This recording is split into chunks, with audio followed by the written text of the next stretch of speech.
20 years ago, this was the scene of the last war on Earth. This Pacific island is where the future was built, where the old guard, the fossilized establishment, was brought down. 20 years have been spent building a new Earth, a world of plenty and peace. But the old guard never went away. The remaining monsters of the 20th century, the death lovers, the power brokers, the old men who lived on theft and hate, have formed a cabal with the intent to break the world apart. With new machinery unimagined by the outside world, they have incorporated the island into a newly grown chicane of similar islands. The Earth literally forced by machines to throw islands up into an artificial design. The cabal control their operations from the shielded island in the center of the chicane. Operations for war against a world that's given war up.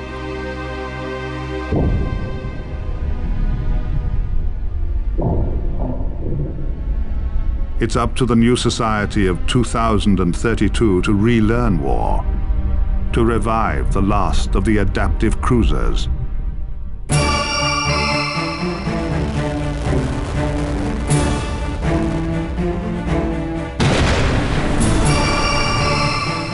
Give it the ability to lend battle vehicles autonomous control by bonding their systems with the chip-contained minds of dead soldiers, and to send them all into the chicane to fight their way through to Island Zero and the nightmare waiting there to be set loose on the planet. These are hostile waters.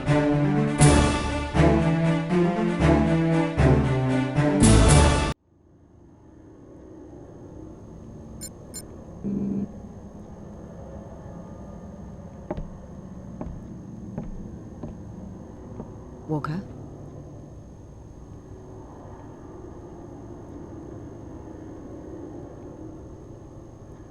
Walker? Morning, Church. Have you slept? I think I may have drifted for 5 minutes. It's hard, you know.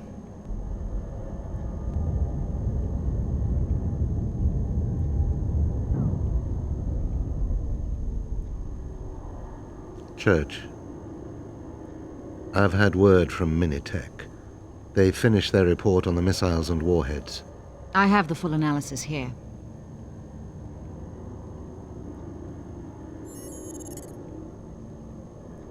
No heat signature, self-replicating fuel, fast strike. 70% of the missile capable of carrying payload. I skimmed through it on the way up here. There aren't many people who have access to these technologies. Any of these technologies, not anymore. A few of our people, 1 or 2 from Minitech, no more. We made sure of that. Over the past 20 years, we've had our agents keep close tabs on all the radicals, and none of them have developed any significant weaponry, certainly nothing of this magnitude. Maybe a new group, one that slipped through the system? Nobody slips through the system. We've got more agents out there than there are faction members. If there was a split, we'd know about it. For Christ's sake, we control most of them. They can't take a shit without us knowing about it. Who then? Come here.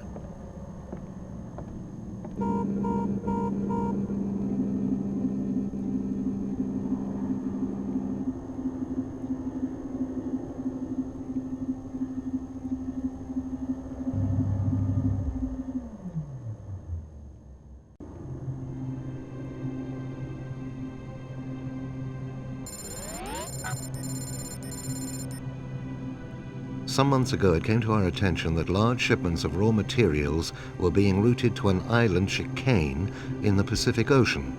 Central's records show that new research facilities are planned for the area and that some work has begun, but this doesn't explain the quantities that have been shipped there.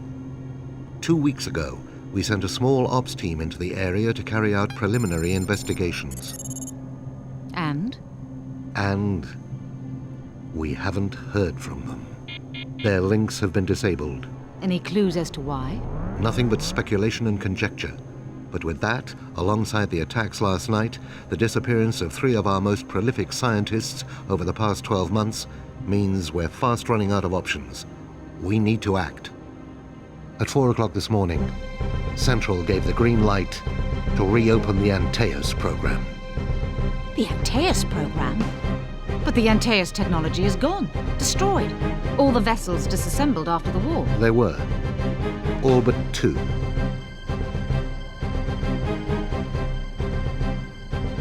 Look around you, Church. We use the same technology to purify the air, to provide food and clothing, to manage and maintain our environment. We've turned the technology into something that benefits every person in this city, every inhabitant of the Earth.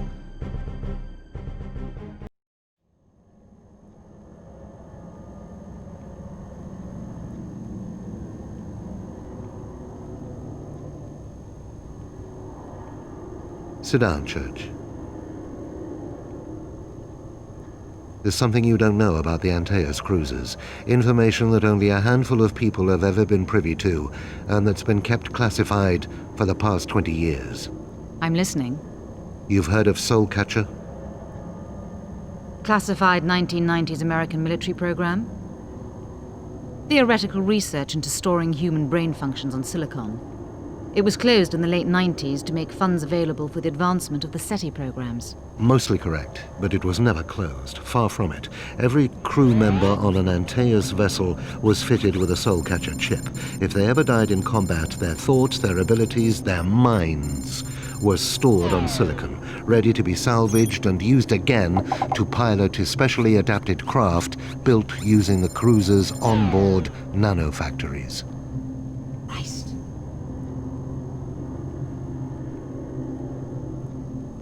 That's not all. The Soulcatcher system proved fine for most tasks, but it was crucial that the captain of a cruiser should always be corporeal, a real human with a real mind. This presented the scientists and technicians with a problem. The chips could survive being inactive for years on end, but how could a human be stored? How could they put a human being in stasis? The answer, unfortunately, was that they couldn't. So who? Walker. Sir? Church. Sir. Have you finished your briefing yet, Walker? No, sir. I was just... It'll have to wait. I've just heard from Central, and the news isn't good. Of the reactivations, only 1 has been successful. Antaeus Prototype 00. What about 04? Cerebral damage. It won't respond to the reactivation signal. We'll have to go with just the 1 cruiser. It's within a day of the last known position of the Spec Ops team, and is in a serviceable condition. When you say serviceable... Propulsion is online. Command is online. The net link is working. Scanners are online. The main guns are down. Replication is offline. Automated lifting is offline. How much can be repaired using the nano repair systems? Providing we're careful, enough to hold the ship together, until we can get it to a disused wet dock, situated 65 kilometers east of the current position. A mini-tech repair team is being dropped into the area at 2300 hours today. They're going to stay concealed until the cruiser is within an hour of the wet dock, just in case we're being observed. They'll then activate the automated service systems and dock the carrier.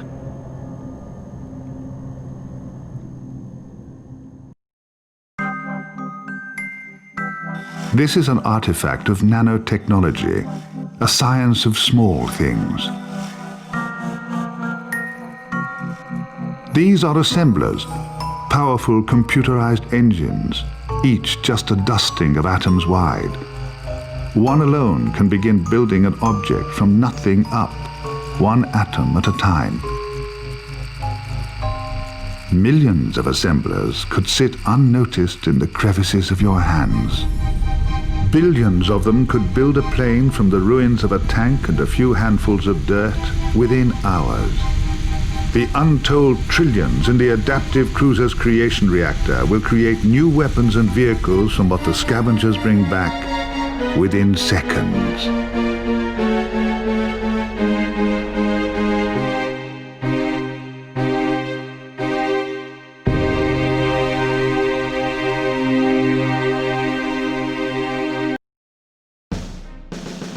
I was the last of the solo helicopter strikers.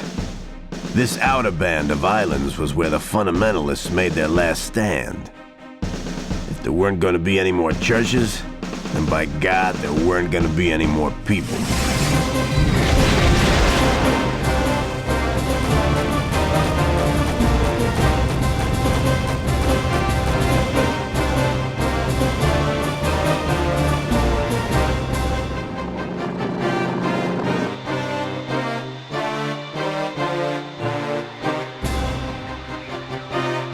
It was the last real fight on Earth, and I loved it. I didn't regret dying in it. I was an aviator. We don't lay down and die, crap out in a comfy armchair with a fat wife, and tick like kids dripping all over us. We just drop out of the air.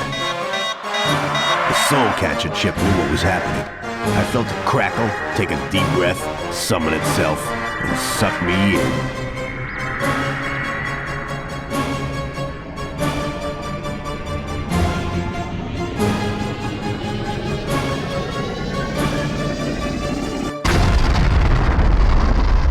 My name is Ransom.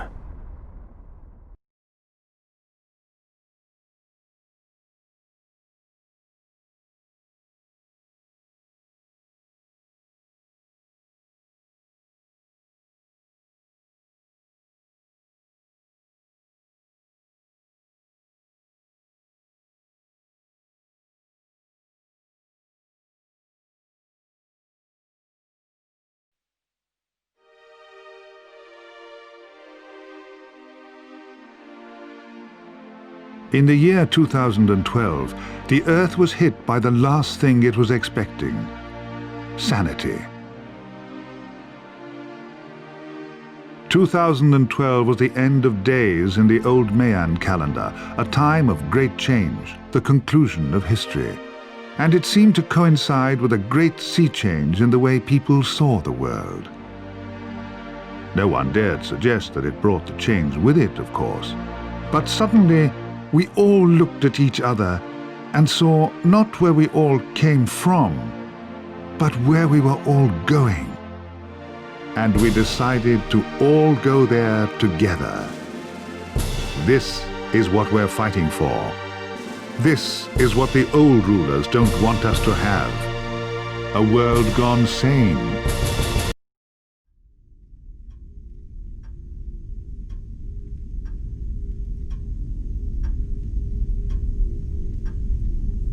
The people have made so many changes since our time passed. We have much to do once they have been beaten again. In the old days, we could just take back the means of production. But they've got free creation engines on street corners now, pumping out food and clothes for nothing. Solar energy collectors in orbit, for God's sake. Beaming free energy back down. We need to bomb those fucking things out of the sky for a start. Obviously, we need to start from scratch. Major urban areas need to be taken back to the Stone Age. The infrastructure of their society needs to be wiped out. There can be no half measures.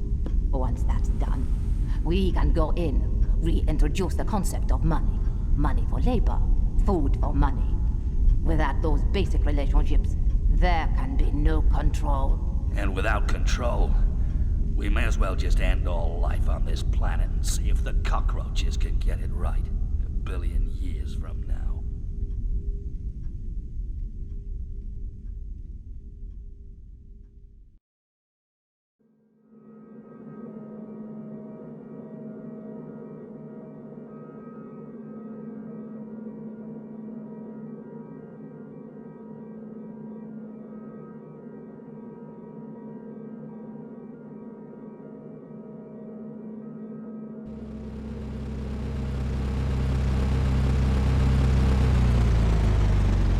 This is the operating mind of the carrier, addressing scavenger vehicle and all souls within its zone of movement. The stone being scanned is apparently an informational device, broadcasting on a low electromagnetic frequency, disruptive to our communications electronics. Bring it aboard for further study.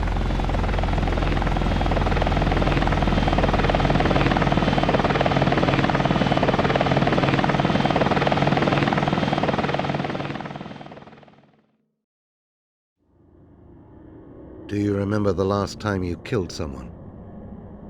Yes. On the beach. 2012.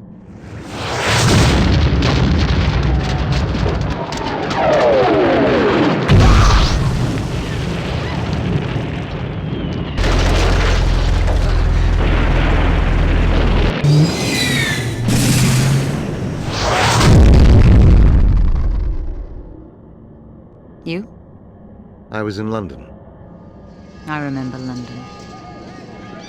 Government troops were firing low-frequency electromagnetic weapons into the crowds in Whitehall, inciting people to riot. It made them easier for the snipers and the point men to pick off. I was part of the fire team that took them down. I was there when we liberated England from the bastards. And now they want it all back.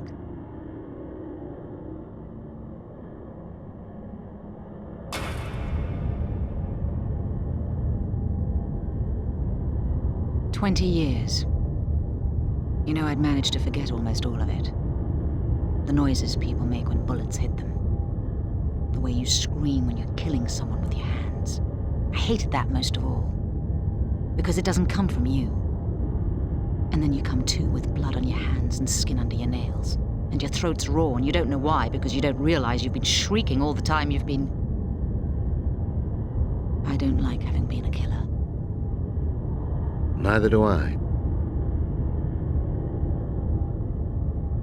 But if I died with the rest of my team in London, if you died on the beach, there may have been no one else qualified to run this operation today. We have to live with ourselves in order that no one else ever has to die. Look at that. The city. It wasn't anything 20 years ago. Not even there. We took control of the world back from the few, and used it as the many. And look what we did.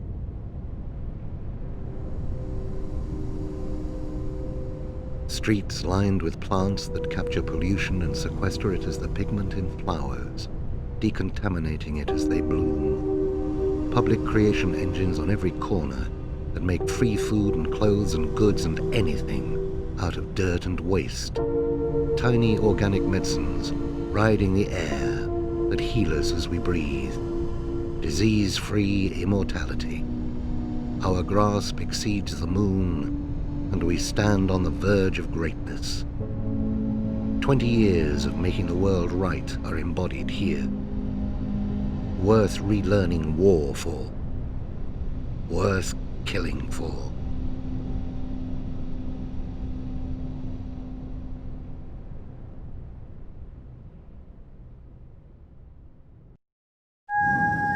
This is a culture stone.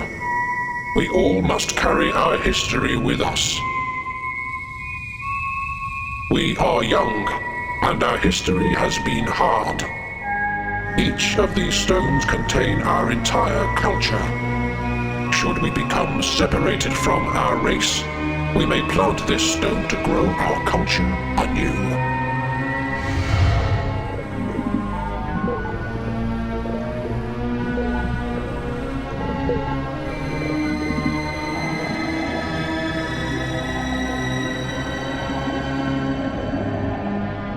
We are a grown race.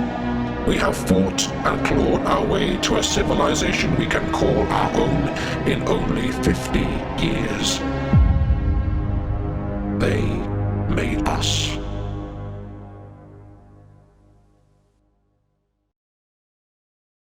You can hear them, but you don't really believe they're there. They can't be. You've never seen anything with that color skin after all. That particular texture and sheen. You think you've smelt their breath, but you can't be right.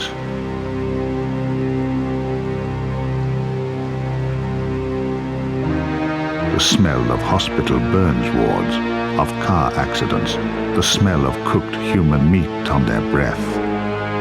Things have changed. The rules have been rewritten and no one's told you. There are things moving in those islands that should not even be alive. Everything's changed. This last desperate war has now become something else, something stranger, something of deeper import. These are hostile waters.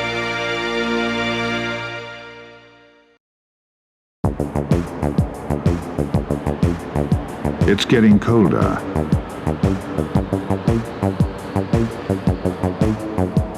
The further we slip into the heart of darkness, the colder its pulse grows.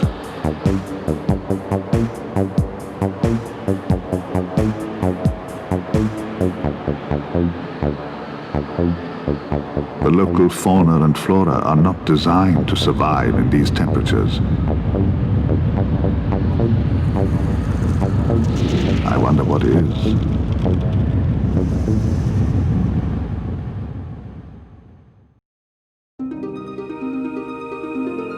What human invention gives with one hand, it takes with the other. Hell lies implicit in a gift of Eden.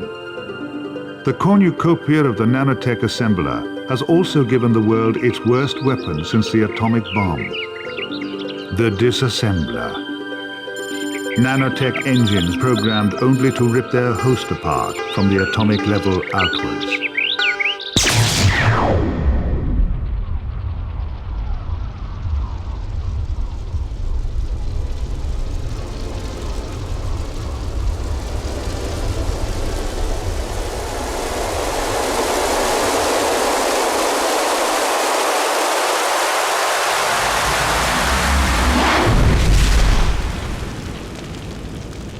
The terrible versatility of the technology makes everything equally vulnerable.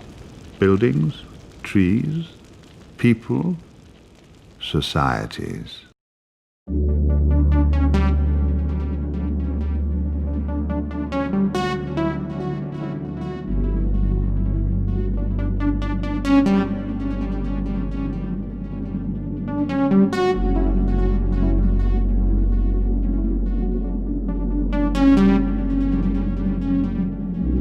Getting colder. Why are they chilling the islands?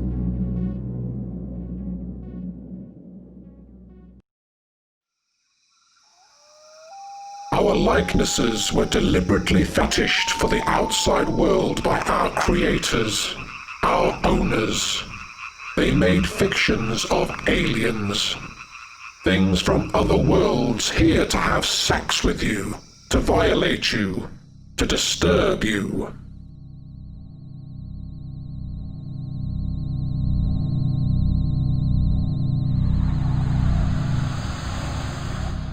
There never were any aliens, but our gods.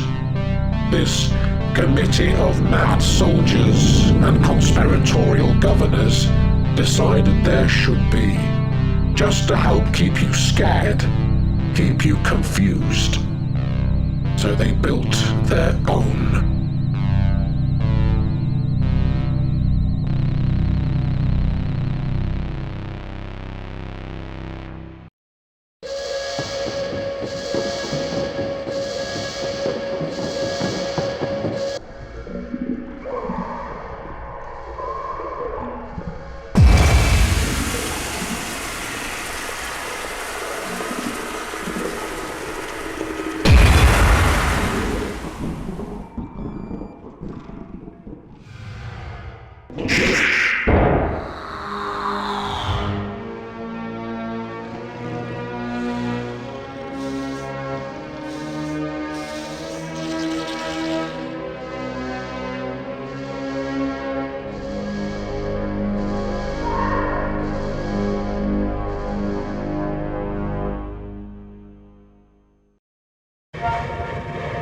The cold is more intense the further in we go.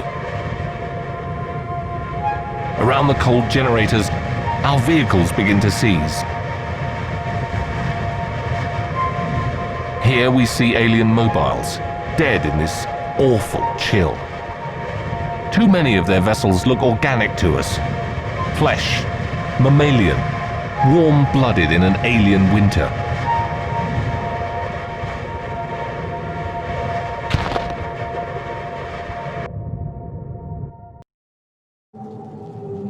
We are a social species, communicating on the basic community level by pheromone and complex spore releases.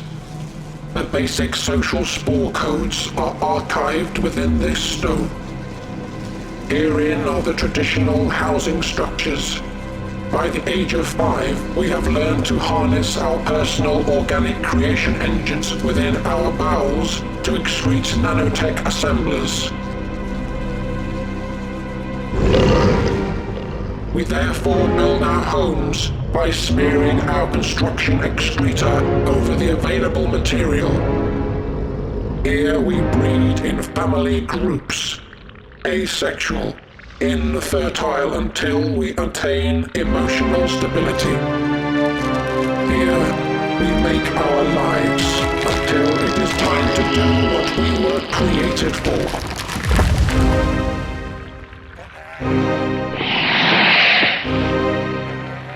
And kill every living thing we see.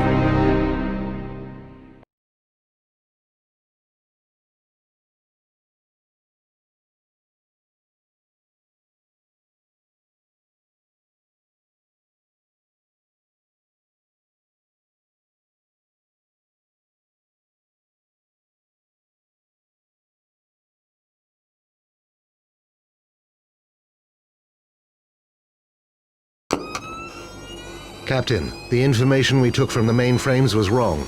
We're patching you into the feed. Church, get that link running. This is Lyonesse, an island resort grown from the depths of the ocean just 2 years ago. A designed paradise for citizens from around the globe. We received a distress signal from the governor's office 2 hours ago. This is what we found when we arrived. Our men have searched everywhere for survivors. There's not a soul left alive. Every man, woman, and child has been killed. Skin burnt off, flayed, others sliced in half. Organs taken. We think they're heading north, Captain, to Greenland or the Arctic. Our research center on that island you reclaimed from the Cabal has come under siege. It's located just a few hours northwest of Lyonesse. Church. Out.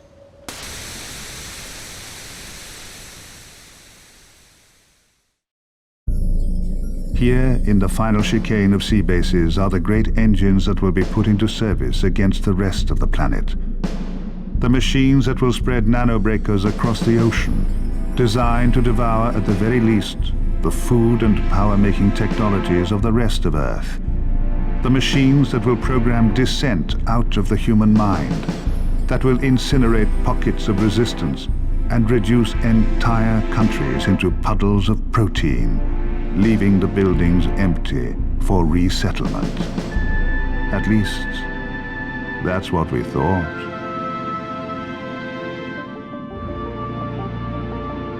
The human cabal behind the chicane.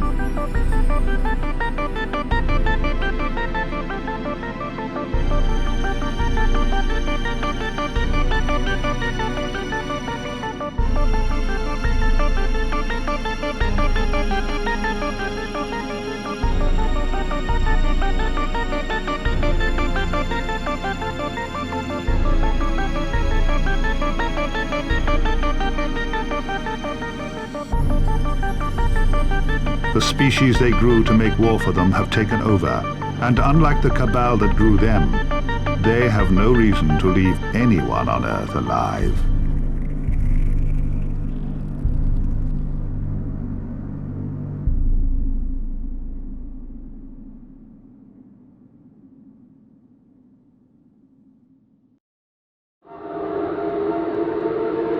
Sinclair, First Officer's log entry 2032 Kappa. The air is changing in composition. Radiation levels are shifting, altering in frequency and power. Something's growing in the rocks. The ground is scabbing over, shuddering with intense fungal infection. It's freezing. Humans couldn't live in an environment like this. Oh, God. That's the point.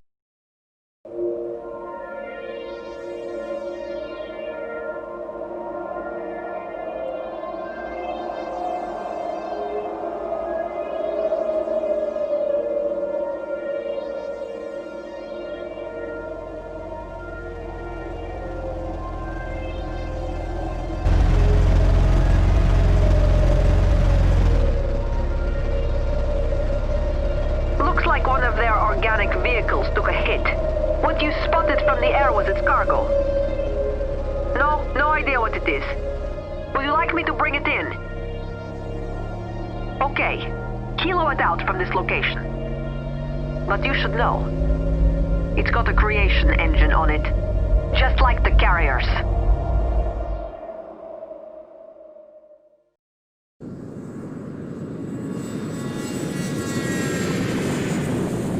There is a notion called terraforming that has held popular theoretical cachet for some time. It holds that given the correct level of technology, the potential is there to change the environment of another planet into one like our own. This is nothing the human race has yet been able to put into practice. It's never been considered that someone might do it to us.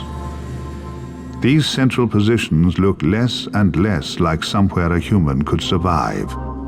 They have been unterraformed.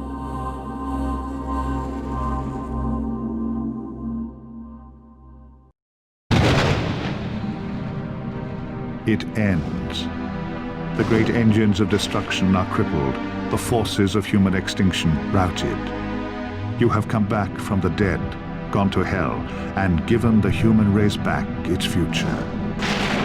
Miles from here, in another circle of the island fortress that you've penetrated, there are screams, the sounds of alien frustration, the sound of a nightmare's death. The enemy creation engine settles with a sigh, its foundations blasted, and gently collapses through the chill, unearthly air into the dark sea.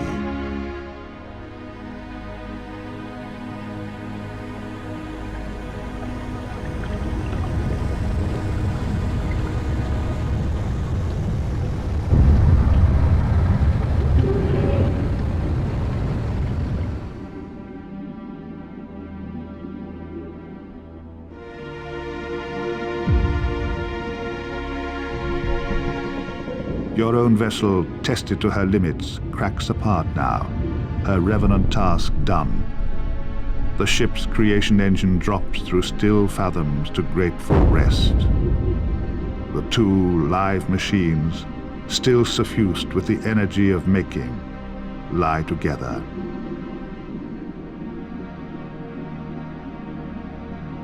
And here, in the dark, something changes.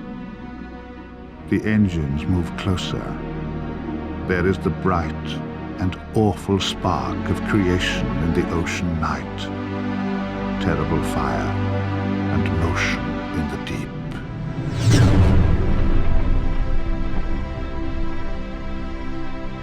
These are hostile waters.